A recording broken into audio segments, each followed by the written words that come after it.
اعوذ باللہ من الشیطان الرجیم بسم اللہ الرحمن الرحیم وَإِذْ نَجَّيْنَاكُمْ مِنْ آلِ فِرْعَوْنَ يَسُومُونَكُمْ سُوءَ الْعَذَابِ يُذَبِّحُونَ أَبْنَاءَكُمْ وَيَسْتَحْيُونَ نِسَاءَكُمْ وَفِي ذَلِكُمْ بَلَاءٌ مِّن رَّبِّكُمْ عَظِيمٌ۔ اور جب ہم نے تمہیں فرعونیوں سے نجات دی جو تمہیں بدترین عذاب دیتے تھے، جو تمہارے لڑکوں کو مار ڈالتے تھے اور تمہاری لڑکیوں کو چھوڑ دیتے تھے، اس نجات دینے میں تمہارے رب کی بڑی مہربانی تھی۔ سورہ البقرہ کی آیت نمبر 49 کی تلاوت اور اسی طرح اس کے معانی کا ترجمہ اب حضرات کی خدمت میں رکھا گیا۔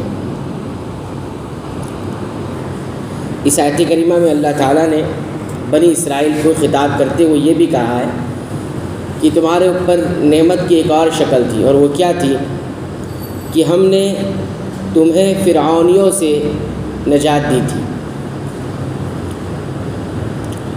یعنی تمہیں بچایا تھا فرعونیوں سے۔ فرعون کس کو کہا جاتا ہے؟ فرعون دراصل مصر میں ہونے والے جو بادشاہ ہوتے تھے ان کا لقب تھا، فراعنہ، اسی سے فرعون بنا ہوا ہے۔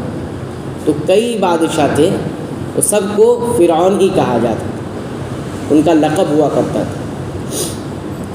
تو مصر میں جو بنی اسرائیل تھے، یعنی حضرت یعقوب کی جو اولادیں تھیں، یہود و نصارہ، تو یہ کمزور تھی، اور اس پر جو ہے فراعنہ یعنی یہ جو مصر کے بادشاہ ہوتے تھے یہ مسلط تھے اور ظلم کیا کرتے تھے۔ تو اللہ تعالیٰ نے یہی یاد دلایا انہیں کہ تم اپنے ماضی کو یاد کرو اور یہ بھی تو دیکھو کہ تم کتنے بدترین حالت میں تھے، اور ہم نے تمہیں نجات دی فرعون سے، ظالم و جابر بادشاہ سے۔ یسومونکم سوء العذاب، وہ تمہیں بدترین عذاب دیتے تھے۔ بدترین عذاب کی شکل کیا تھی؟ یذبحون ابناءکم، تمہارے بچوں کو وہ قتل کر دیا کرتے تھے، جو لڑکے ہوتے تھے ان کو مار ڈال دیتے، قتل کر دیتے تھے، اور بھی چھوٹے میں ہی، بچپن میں ہی، یعنی بڑا نہیں ہونے دیتے۔ اور پھر وَيَسْتَحْيُونَ نِسَاءَكُمْ، اور تمہارے جو بیٹیاں ہوتی تھیں، لڑکیاں یا تمہاری عورتیں جو ہوتی تھیں، انہیں وہ باقی رکھتے تھے، انہیں نہیں مارتے تھے۔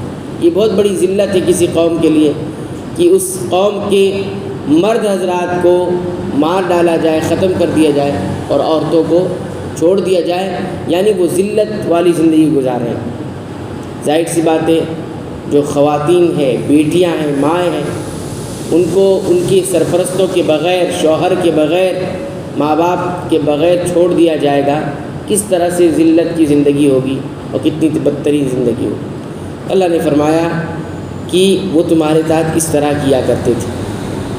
وفی ذالکم بلاء من ربکم عظیم، لیکن اللہ نے تم پر اپنی رحمت کا نزول کیا اور تمہیں نجات دی۔ وَإِذْ نَجَّيْنَاكُمْ، ہم نے نجات دی۔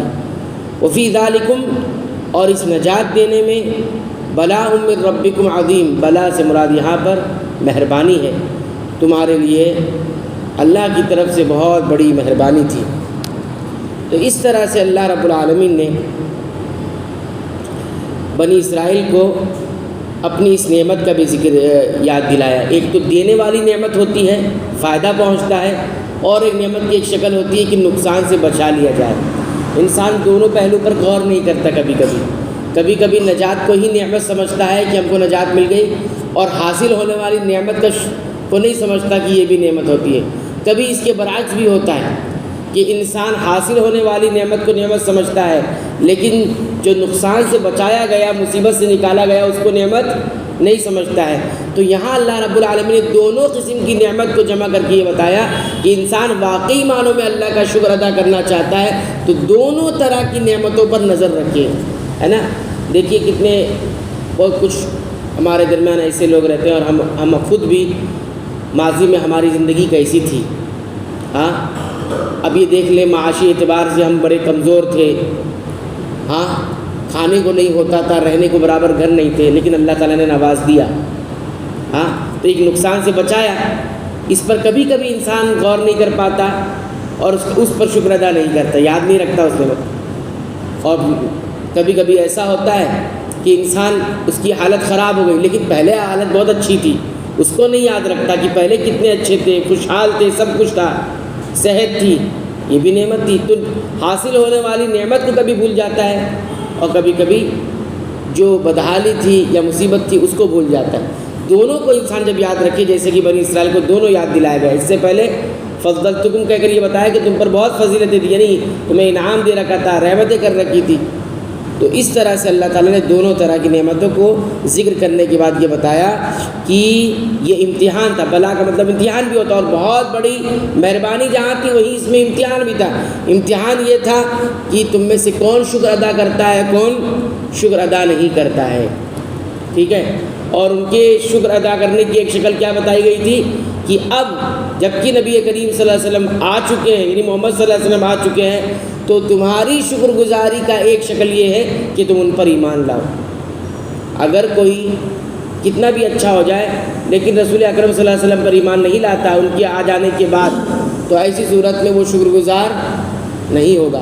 یہود و نصارہ کے بارے میں خاص طور پر یہ بات آ رہی ہے، اس لیے نبی کریم صلی اللہ علیہ وسلم نے فرمایا اس امت کا اگر کوئی بھی یہودی میرے بارے میں سنتا ہے کہ میں آ چکا ہوں، ان کو اس علم ہو جاتا ہے، پھر بھی وہ ایمان نہیں لاتا مجھ پر اور اسی کفر پر ایمان لائے بغیر چلا جائے گا دنیا سے، تو اس کی موت کفر پر ہوگی، وہ جنت میں داخل نہیں ہوگا۔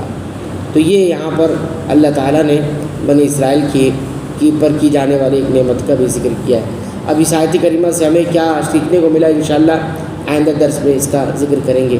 اللہ تعالیٰ سے دعا کرتے ہیں رب العالمین تو ہمیں قرآن حکیم کی پابندی سے تلاوت کی توفیق عطا فرما، اس کو سمجھ کر غور کرنے کی توفیق عطا فرما، اس کے مطابق عمل کرنے کی توفیق عطا فرما، آمین۔